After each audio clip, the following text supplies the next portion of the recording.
Daf Nun Zayin Amud Beis, 3 lines from the top. Continuing on the discussion of the hazos, of the dam of the par and the dam of the soyer on Yom Kippur, and if there was a mixture, if they got exchanged.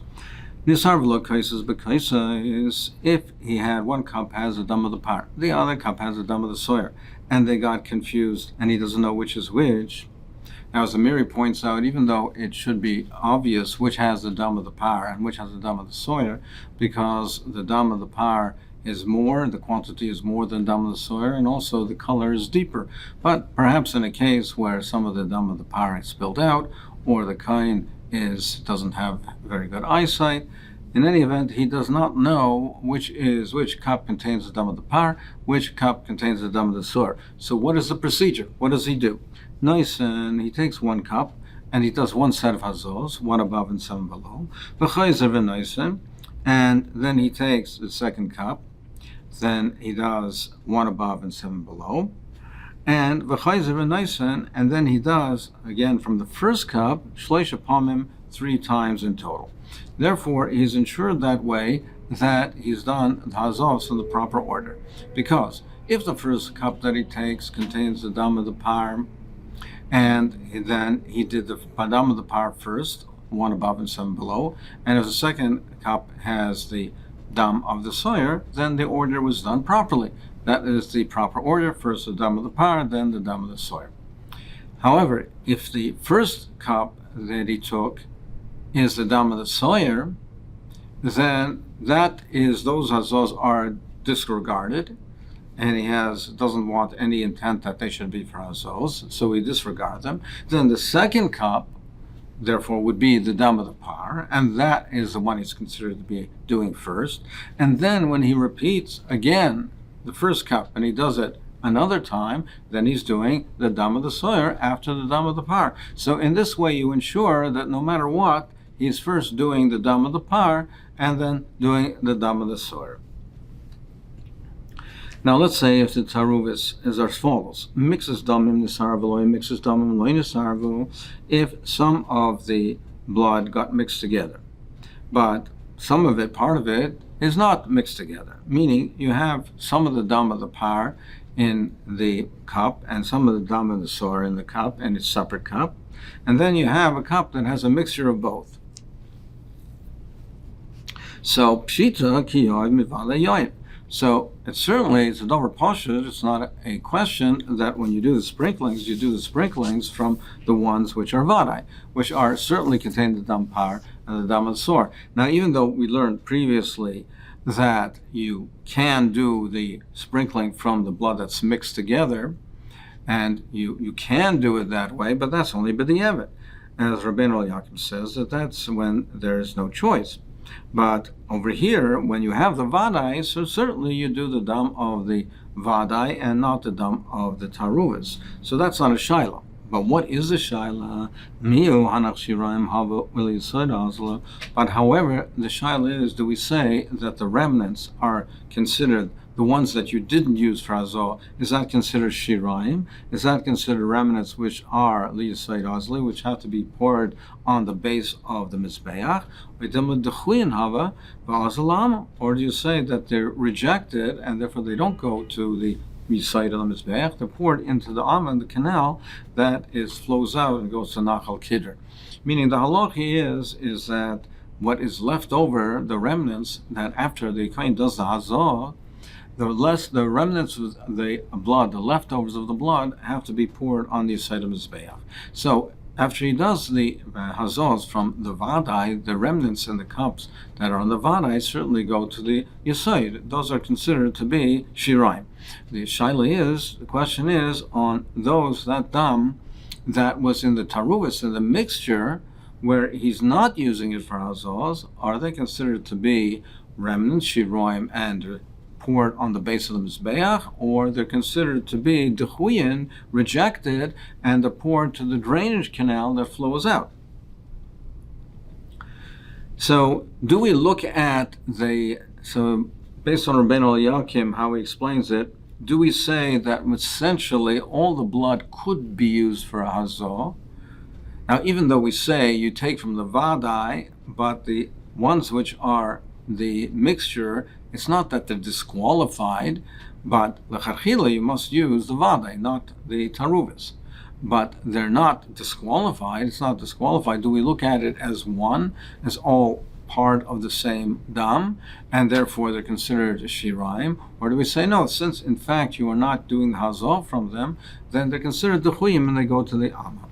Amar Papa, he says, even according to the Tana, who says one cup makes the other one shirayim, as we'll see what that means in a moment. That is in a case where he has the option and he could do hazah. Meaning, for instance, if a person in the kayan, he did the kabbalah's hadam in two separate cups, and he does the hazah from one and not the other. So we'll see shortly that there's a machlekes tanoim. Is the blood in that cup, is that considered to be a shiraim, or is that considered to be dechuyim? Now, Rav Papa says, even according to the man damer who says that the blood in the second cup, where he did not do the hazah, that it's shiraim, the blood that he does hazah makes the blood in the other cup. It's even though it's in another cup, that it's still considered shiraim. But he says, that's where he had the option. He could have done it. He could have done the hazah from any one of these two cups, from either one of them, and they're both therefore kosher lechatchila to do the hazahs. And we say, therefore, since they're both kosher to do the hazahs, they're considered to be one entity, and therefore it's shiraim. But that's in that case. But in our case over here, the iboy mesa v'loy matzah yoim, even if he wanted to use the mixture one, he can't. He can't do it, even if he wants to. Loy. Do we say in such a case, he says, even according to that Tana who says the dam in the other cup is shiraim, but in this case it's not shiraim, it's considered rejected because he really can't use it lechatchila for the hazahs. That's what Rav Papa said. Amarle Rav Huna brother Rav Shula Rav Papa, he says, no, he says, Adarabah, just the opposite. Even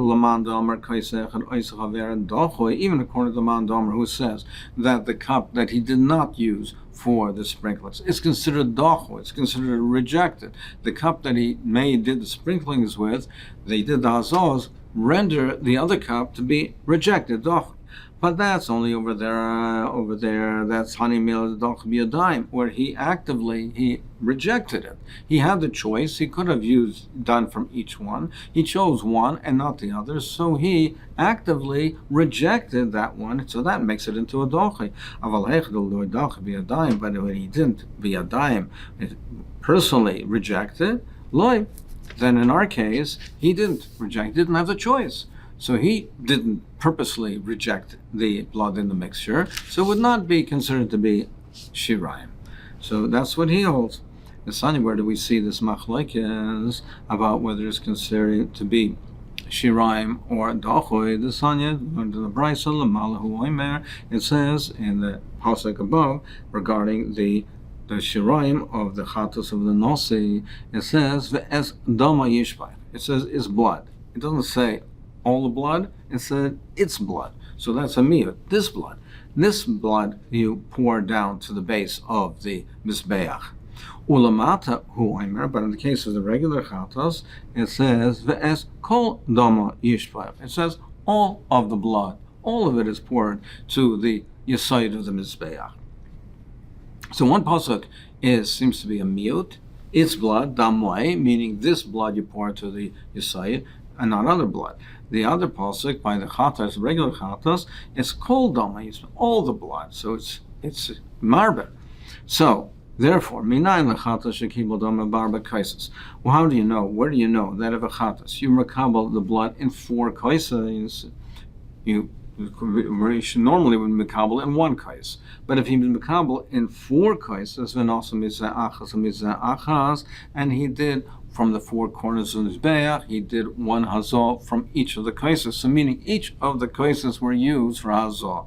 Each was used for 1. So how do you know how do you know that the remnants of the blood that are made in all of the 4 kaises that you poured onto the Yisai, Talmud Loimer, as kol dama yishbach, all of the blood is poured. So even if there's only one hazal from each cup, it's poured to the side. But you might think if he did all 4 hazals from one cup, meaning the other 3 cups he did no hazals, you might think it also gets poured to the side. Talmud Loimer, it says, "Es doma yishbach." It's blood. It's blood, the blood that remains after the hazah, but not in this case. Hu nishbach liyusayt.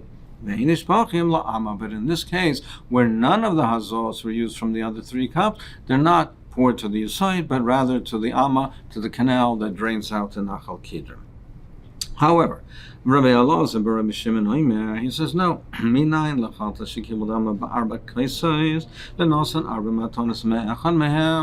you know if he did the hazah from only one of them, that however, that they all are considered shiraim, and they're all nishbachim liyasayid Talmud Loimer as called dama yishbach. All of the blood is poured, even in this case. What does he do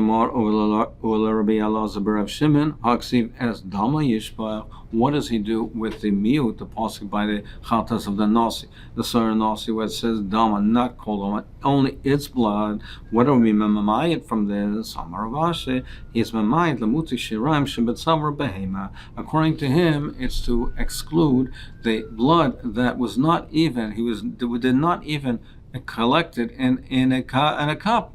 In the klisharis, it's remained in the neck of the animal. So he did the Kabbalah Saddam, and he did not all of the blood, he only did part of it, and there remained some of the blood by the neck. Once he does the hazos, the rest of the blood, even if that now flows from the neck into a kli, he does not pour it to the side, it goes to the amma.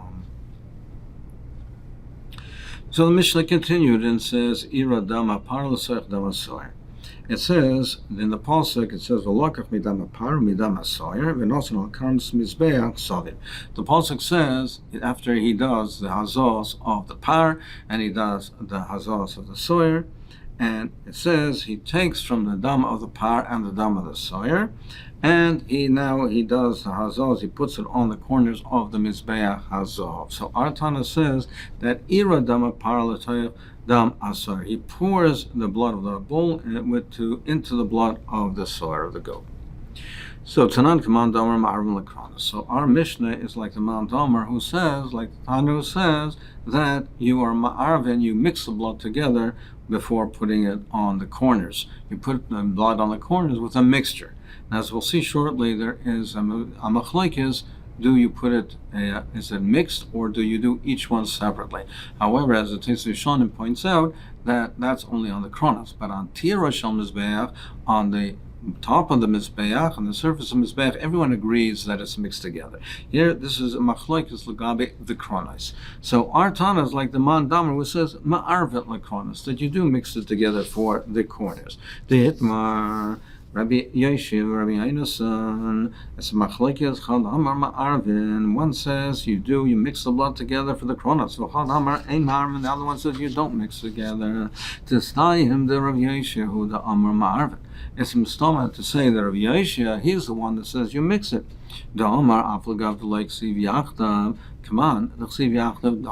Because he learns generally in the Torah that even if the Torah does not say yachdav, doesn't say together, but the vav achibor, we would darshan it to mean together. Meaning, for instance, the pasuk says, ki ish asher yikalas aviv ves imay mois yumas. If a person curses his parents, then he is chayiv misa. So does this mean both parents or even one? So according to Rabbi Yeshua, now the Torah doesn't say yachdav over here. It doesn't say like it says by the case of l'sacharish b'shor uvachamor yachdav.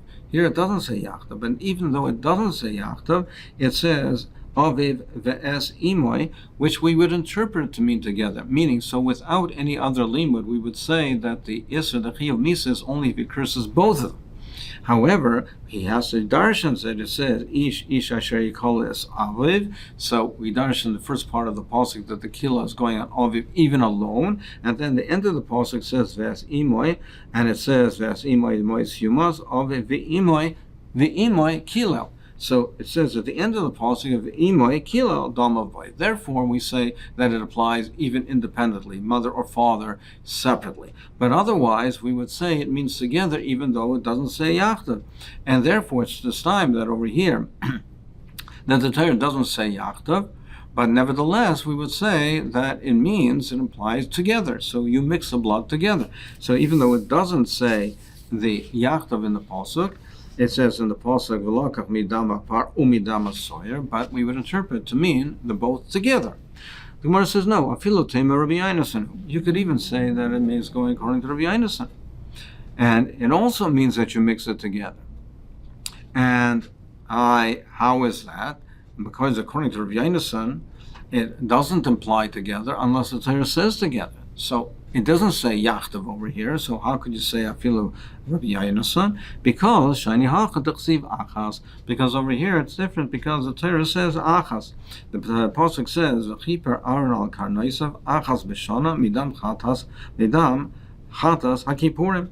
So it says Achas, which we interpret to mean that there's one sprinkling, there's one hazon, meaning that it's from the two together. You mix the two together, the dam of the par and dam of the soyer, so that's Achas. So you don't have to say that Rabbi Yonasan would argue over here.